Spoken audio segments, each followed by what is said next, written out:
welcome to Talk Treatises. It is really great to be here. On this deep dive, we're going to examine a moment in history that honestly feels like the plot of a disaster movie. Oh, absolutely. But it was a very real, very terrifying reality for the people living through it. We are talking about the end of a world. Right, but not the geological world. Exactly. Not a physical apocalypse, but a conceptual one. We are going to Alexandria in the year 391 AD. 391 AD, it's a date that really marks a seismic shift in human consciousness. We are looking at the final great clash between Hellenic Neoplatonism and rising Christianity. And this isn't just, a debate in a lecture hall. No, it's very physical. Very. This is a conflict centered on a specific building, a specific statue, and a specific prophecy. We are talking about the fall of the Serapium. The fall of the Serapium. And the stakes couldn't be higher. This is the story of the twilight of the gods. So let's set the scene for you listening at home. Alexandria, the second city of the world. In many ways, the first city of the mind. Yeah, that's a good way to put it. Rome was the administrative center, right? The fist of the empire. But Alexandria was the brain. It was a place where the library shelves just groaned under centuries of wisdom. You had Greek philosophy, Egyptian mystery traditions, Jewish scholarship, Roman law, all of it in one place. But as we drop into this deep dive, the streets aren't filled with peaceful scholars debating in the sun. No. They're running with blood. They are. The tension has completely snapped. You have a city totally divided. On one side, the defenders of the old ways, the Neoplatonists. The lovers of Greek culture. Right. And on the other, the rising tide of Christianity, emboldened by imperial edicts, looking to cleanse the city of what they see as idolatry. And right in the center of this massive storm is the Serapium. And inside that building, the statue of Serapis. Serapis, the synthesis of the universe. This is really the core concept we have to grasp today. Let's break that down, because to the Neoplatonists, this wasn't just a big piece of art. Not at all. It was the linchpin of reality. There was a widely held prophecy that if Serapis fell, if the statue was destroyed, the earth itself would collapse. Collapse into what exactly? Into nothingness. Not just a chaotic mess, but a return to the void. Total, absolute negation. So the mission of this deep dive is to really unpack this crash. We are going to explore how the breakdown of that specific Neoplatonic worldview paved the way for the Christian era. We're going to analyze the arguments of the key players involved. People like the high priest Olympias, the skeptic Porphyrius, and the mediator Eusebius. It is such a fascinating study because it shows us exactly how humans react when their fundamental truth is threatened. Let's get our boots on the ground. Alexandria, 391 AD. What does it actually feel like to be there? It is a city of pure sensory overload. If you stepped off the boat in the Kibotos. That's the commercial harbor, right? Right, the commercial harbor, the very first thing that hits you is the smell. Good smell or bad smell? I mean, intense smell. You have the sense of the delta, which is that wet, fertile Nile mud. Right. You have the salt air from the Mediterranean. Right. But you also have the smell of money, spices, incense, grain. You have to remember, this is the breadbasket of the entire empire. And the noise. Deafening. It's a place of massive commerce. But looming over everything, silencing the noise if you just look up, is the Serapium. Let's describe this building for everyone, because fortress of culture is a phrase that comes up when looking at the texts from this period. That is the perfect description. It wasn't built on street level. Oh. It was built on a massive artificial platform, reachable by 100 marble steps. It was designed to make you feel small. 100 steps. Just climbing that is an event. Exactly. And it wasn't just a place to pray. It housed a massive library, which was the daughter library to the Great Library. Right. It had observatories for astronomers to track the stars. It had halls for the sick to be healed. So it's essentially a university, a hospital, a cathedral, and an observatory, all rolled into one giant complex. And a bunker. It was highly defensible, which, as we'll see, becomes very important later in our story. And inside all of this was the statue, the Colossus. Serapis. Imagine a figure so incredibly large that its hands touch one wall of the sanctuary and its head touches the ceiling. Just massive. It was made of gold, ivory, silver, and bronze, created by the legendary sculptor Bryaxis. There was a specific architectural trick they used with this statue, wasn't there? Something involving the sun. Yes, and this really shows the level of engineering they had. There was a window constructed in the sanctuary walls. Mathematically aligned. Perfectly aligned, so that at a precise hour on a specific feast day, a sunbeam would pierce through the gloom of the sanctuary and directly kiss the lips of the god. That is incredibly theatrical. It was absolutely meant to be, but to the believer, it wasn't a cheap trick. It represented the actual union of the sun, the physical light, and the divine mind. It was a confirmation of the cosmic order for them. Exactly. But the political wind has shifted. We had the Emperor Theodosius over in Constantinople. Theodosius the Great, a devout and arguably zealous Christian. And he issues an edict. The Edict of Theodosius. Yeah. It effectively forbids idolatry. It bans the blood sacrifices. It puts the entire old religion on strict notice. And to enforce this, the emperor sends an envoy, Cynegius, specifically to target the Serapium. Right. So the threat is literally at the door, and this splits the city into two distinct warring camps. Who are the combatants here? Let's lay out the factions. On one side, you have what they called the Museum Party. The Museum Party. Yeah. These are the philosophers, the grammarians, the artists, the wealthy merchants like Porphyrius. They see themselves as the absolute defenders of civilization. They believe they are protecting beauty and the accumulated wisdom of the Greeks from a wave of darkness. And on the other side, The monks. Specifically the desert ascetics, led by the Bishop Theophilus. Now, we really have to be careful with our modern lens here, because we're not taking sides, we're just looking at the source material. Right, absolutely. We're impartial observers here. Exactly. So, in the eyes of the Museum Party, these Christian monks weren't holy men. They were the haters of light. That's how they view them. Yes. They were seen as rough, unwashed enemies of beauty who just wanted to tear down statues and whitewash the whole world. It is so easy to see this as just pagans versus Christians. But the philosophical landscape is way more nuanced than that, right? Much more. You mentioned Neoplatonism earlier. We really need to unpack that because it is the actual engine of this whole conflict. This is crucial. If you don't understand Neoplatonism, you cannot understand why these people were willing to die for a statue. Right. We have to understand that the educated heathen, as they were called, didn't worship the stone statue itself. They weren't simple idolaters just bowing to a rock. Far from it. Men like Olympias would have laughed at the idea that a piece of ivory created the world. They worshiped the idea behind the statue. Okay, let's break this down because I think this is where standard summaries usually fail people. Explain the chain of being. To understand this, you really have to throw out your modern physics textbook. Imagine a cascading waterfall. Okay, a waterfall. At the very top, the source of the water is the one. It's so pure, so abstract, you can't even look at it or fully comprehend it. Okay, so that's the prime mover, the Big Bang. Right. But as the water falls, it hits a ledge.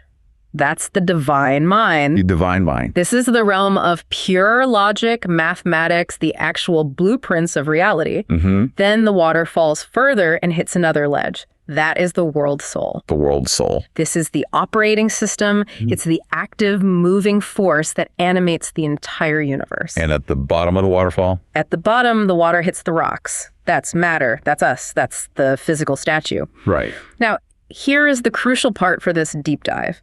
The Neoplatonists believe Serapis wasn't just a rock at the bottom. He was the pipe connecting the bottom back to the top. So he's the interface. Exactly. And their physics wasn't based on gravity, it was based on sympathy. Sympathy. The idea that the symbol is the link. The physical representation actually holds the metaphysical connection. If you smash the interface, You get a 404 error for the whole universe. worse. The operating system crashes. The world soul detaches from matter. The water stops flowing entirely. Matter loses its form and dissolves back into pure chaos. Wow. That is why they were terrified. Not because they loved a shiny statue, but because they loved existence. That explains the stakes perfectly. It's not about religious preference, it's about ontological survival. Exactly. They believed they were the firewall preventing the universe from crashing. And on the other side, the Christian view at the time was almost diametrically opposed to this idea of connection. Right. The Christian view, or at least the view of Bishop Theophilus, was that God is entirely separate from matter. God is the creator. Matter is the creation. There's a hard boundary. Yes. You don't get to God by staring at a statue or enjoying a beautiful sunset. You get to God through scripture and the Spirit. So to them, this interface the Greeks built Was a lie. It was a painted trap. They believed the physical beauty of the statue was a seduction to keep people focusing on the earth instead of focusing on heaven. This philosophical clash isn't just abstract, though. It has faces. Let's talk about the people standing on these ledges in Alexandria. Let's start with Olympias. The defender. Olympias is the high priest of the Serapium. He's a major figure here. He is. He is described in the texts as a man of immense physical presence. Tall, handsome, incredibly eloquent. He's like a Greek statue come to life. Right. He represents the sunny side of paganism, the deep optimism. He believes the universe is fundamentally friendly. He believes it's a harmonious organism. And he has a fascinating debate with a young Christian girl named Agni. Which is a perfect encapsulation of the whole conflict. It really is. He tries to convince her that they're actually on the same team. He used the pilot analogy. Walk us through that argument. It's classic teleology. He asks her to imagine she's standing at the harbor. She sees a ship coming in. It avoids the rocks. It slows down at the right time. It docks perfectly. You don't see the man at the wheel. What do you assume? Exactly. You assume there is a pilot, that intelligence is guiding the motion of the ship. And Olympias says, look at the stars, look at the seasons, look at the migration of birds. There is a pilot. Right. And Agni actually agrees with that. That's basic monotheism. But then Olympias pushes it further. He does. He says, nature is revelation. He argues that when the Greeks say Poseidon, they just mean the power of God in the sea. Right. When they say Demeter, they just mean the generosity of God in the harvest. He's basically trying to say we are worshiping the exact same God, we're just using different dictionaries. He is. He's pleading for a syncretic worldview where everything blends. He even brings up the resurrection. Oh, that's a bold move. He points out that Osiris, who is effectively Serapis in this context, was a god who died, was torn apart, and was resurrected to bring life to the world. So he draws a direct parallel. He says to the Christian girl, look, we have the exact same story. Why are we killing each other? That feels incredibly modern, actually. The idea that all religions are just different paths up the exact same mountain. Why didn't it work on her? Because Agna, and by extension the rising church, completely rejected the nature part of his argument. How so? To Agna, saying Poseidon is God is blasphemy because Poseidon is a part of the created world. It's worshiping the curtain instead of the man behind it. I see. She sees his beautiful universe as a dangerous distraction from the moral law of the invisible God. So Olympias completely fails to convert her. But he's the optimist of the group. We also have a character who represents the pure joy of life. Carnus. Carnus is arguably my favorite character in this entire tragedy. He isn't a philosopher. He isn't a priest. He's a singer. He's a singer. He's a wine drinker. He represents the purely aesthetic argument. He has this wonderful, heartbreaking argument about apples and pears. It's so deeply human. He's arguing with Damia, who we'll get to in a second. She's all about high abstract math. And Carnus basically grabs her and says, look, maybe we can't understand the world's soul. Maybe the one is just too high for us to grasp. But can we not at least enjoy the gifts? Exactly. The apples, the pears, the sunlight. He's fighting for the absolute validity of earthly pleasure. He is. And he views the monks, the ascetics out in the desert as winter. Winter. He says they want to freeze the world. He laments what he calls the tragedy of art. Beautiful works are swept away like dust. That's his exact sentiment. He sees the mobs out there smashing statues of Hermes or Aphrodite, and he doesn't see it as a theological victory. He sees it as vandalism. Worse than vandalism, a crime against beauty. To Carnus, beauty is the very language of God. If you destroy a beautiful thing, you are actively silencing the voice of the divine. It's the eternal argument of the artist against the Puritan. Forever and always. But then we have the shadow to all this light. Damia. You mentioned her just now. She's the mystic. Damia represents the really dark side of Neoplatonism, the mathematical terror. She is the one who is truly, deeply obsessed with the prophecy of nothingness. Why is she so afraid? Because she fundamentally understands the math of the chain of being. To the Greek mind, generally speaking, zero the void, the vacuum was an absolute horror. They loved form. They loved form, definition, hard limits. The very idea of nothing was the ultimate evil. And she believes Serapis is the one that prevents the zero. Precisely. She believes Serapis is the literal fulcrum of reality. If you move the fulcrum, the lever snaps and the equation simply balances out to zero. That's terrifying. She isn't afraid of dying. She's afraid of unbeing. She genuinely believes that when the axe hits the statue, the universe will simply blink out. That is an incredibly heavy headspace to live in. And standing right in the middle of all this fire and brimstone is Eusebius. The deacon. The mediator. Yeah. Eusebius is the intellectual Christian. He's a really fascinating counterweight because he loves Greek philosophy. Right. He grew up reading Plato. He did. He doesn't want to burn the library down. He wants to inherit it. He argues for Plato as precursor. Yes. He argues that Plato was a brilliant man who saw the truth but saw it through a glass darkly. He validates the tools of the Greeks. He validates the logic, the rhetoric, the architecture. He tells his fellow Christians, do not destroy these things, use them. Build the new faith using the bricks of the old world. He has a beautiful interaction with Gorgo, the daughter of Porphyrius, the pagan merchant. He talks about the relationship between faith and intellect. He does. Gorgo is a brilliant woman trying to logic her way to God, and Eusebius stops her. He says the intellect is the foe of faith. Which, out of context, sounds completely anti-intellectual. It sounds that way, but listen to his next line. He says the affections are its soil. And then he says, faith is the true herb of grace. The affections. Right. He's telling her that you cannot deduce God like a geometric proof. You have to feel the connection. Mm-hmm. He is shifting the center of gravity away from the head, which is Neoplatonism, directly to the heart, which is Christianity. And he actually urges pity for the heathen. He does. In his big sermon, he tells the mob, do not hate them, pity them. They were losing a beautiful vessel. He acknowledges the beauty of what they're losing. He acknowledges that the old world was beautiful, even if he firmly thinks it was wrong.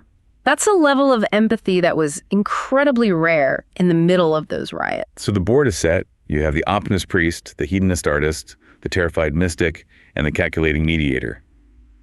And then the siege actually begins. The edict is read, the soldiers march, the mob completely surrounds the Serapium. The huge bronze gates are barred from the inside. And inside that temple, we get one of the most surreal scenes in history, the last symposium. It is absolute theater. You really have to picture this. Outside, there are battering rams pounding against these massive bronze doors. Boom, boom, boom. The sound is shaking the dust right off the ceiling. People outside are screaming. Smoke from the fires is drifting into the sanctuary. And what are Olympias and his friends doing while this is happening? They are having a dinner party. It's unbelievable. They are reclining on couches in the inner sanctuary. They are drinking wine from golden cups. And they are debating grammar. Grammar, of all things. Grammar. They are casually quoting Prometheus Bound. They are actively correcting each other's pronunciation while the doors are being smashed in. I read that one of the grammarians gets into a heated argument about the precise synonym for the word endurance. Yes. While they are about to be killed. Is this bravery? Or is this just massive collective denial? That is the big question. To a modern ear, it honestly sounds like psychosis. It sounds totally disconnected from reality. But to them, it was a weapon. They were performing Hellenism. Performing it? Yes. They were saying to the mob outside, you can break down the doors, you can kill our bodies, but you absolutely cannot make us un-Greek. Wow. You cannot force us to be barbarians. We will die parsing verbs because that is exactly what civilized men do. It's a profound performance of order in the face of chaos. Exactly. It was their way of personally fighting the void. But the reality does crash in eventually. A massive storm breaks over the city that night. Thunder and lightning, and for a moment, the defenders inside the temple actually cheer. They think Serapis is fighting back.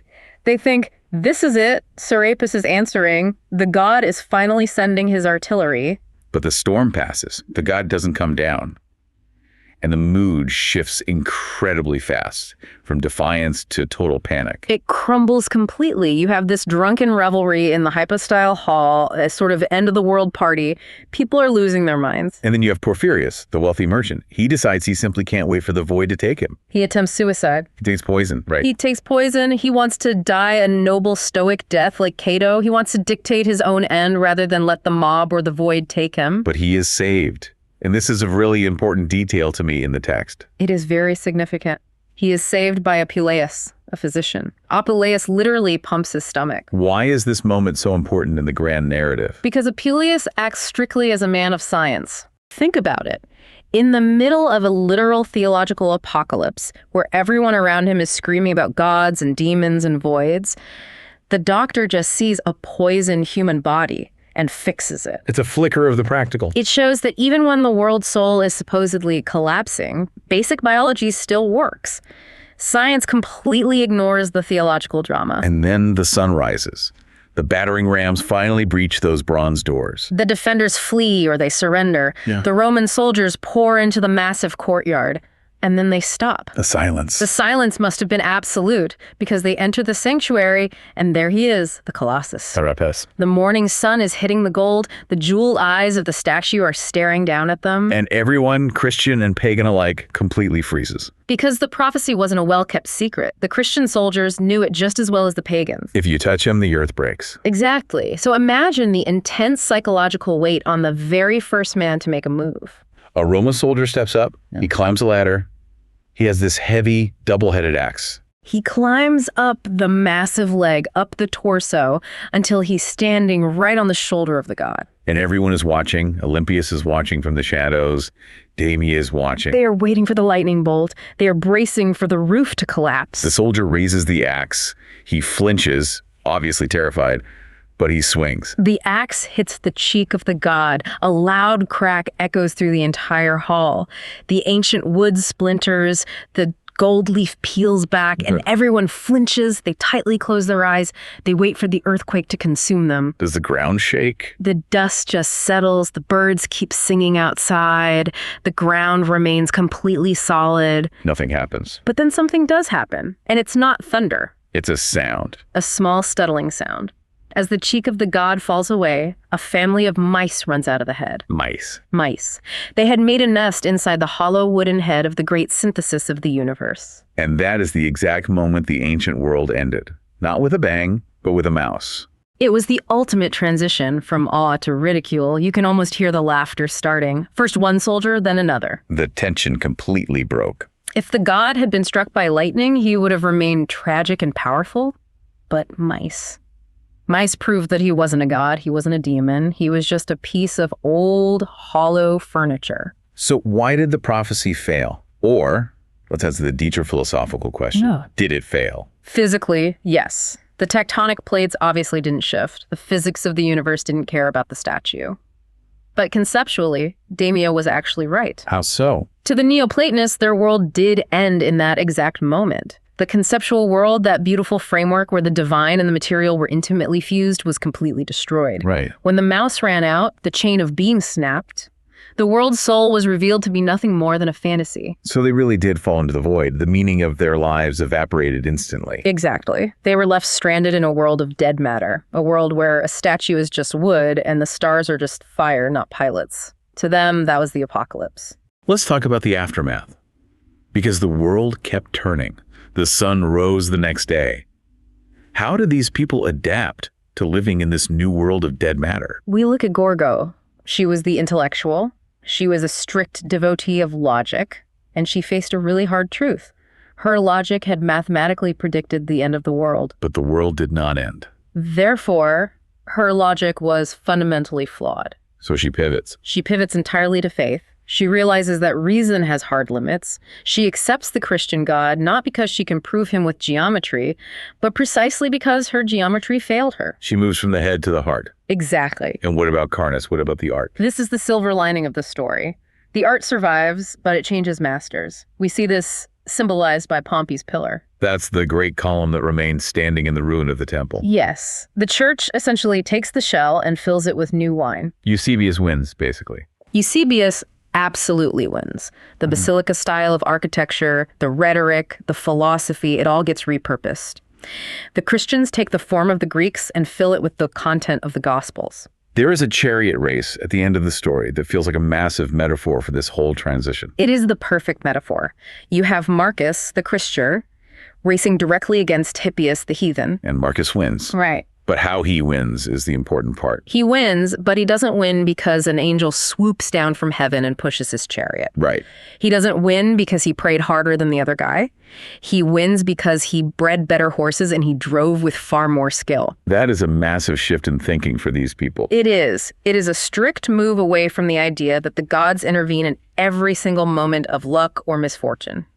It's a move toward a world where merit, skill, and natural laws decide the outcome. It is, ironically, the beginning of a secular understanding of cause and effect, nested right within a new religion. Perfectly said.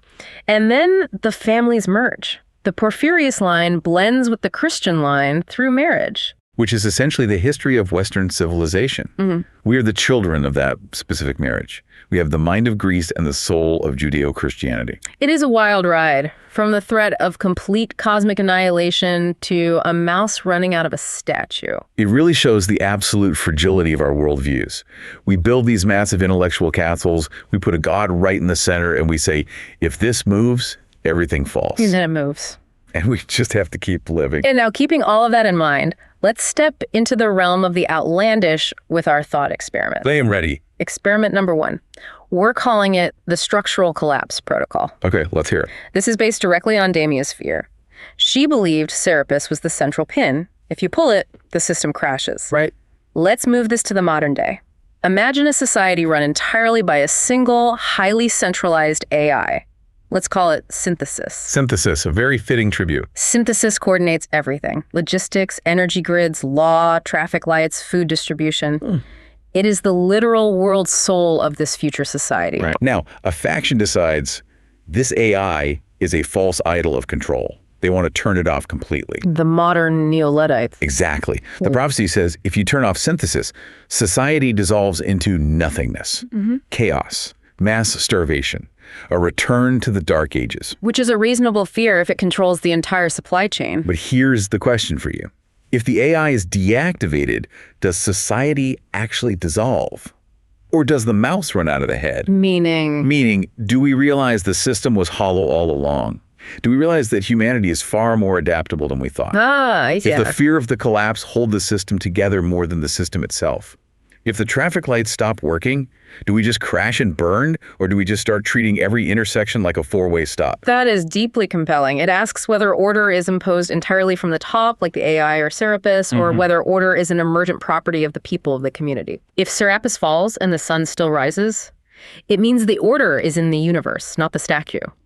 If the AI falls and people still share food, the order is in humanity, not the code. Exactly. Experiment number 2. The aesthetic exile. This has to be based on Carnus and his apples and pears. Yes. Carnus lamented that a world without art is just winter.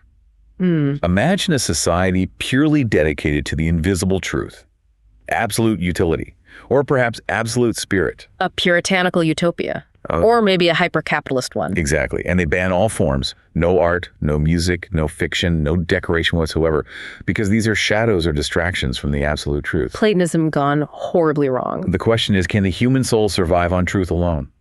Or would a black market of beauty inevitably emerge? Oh, absolutely. It would emerge instantly. Would people start worshiping the tools of utility? Would someone look at a wrench or a line of code or just a simple spoon and polish it until it was beautiful? Yes. Would they start trading illegal paintings in dark alleyways just to satisfy that craving for form? I strongly think they would. It tests the core argument of whether beauty is just a luxury, an accident of matter, or a strict biological necessity of the soul. Right. I think Carnus was right. You can take away the statue, but you absolutely cannot take away the hunger for the statue. If you ban art, people will just turn their tools into art. I agree completely. Now, just a quick disclaimer for our listeners.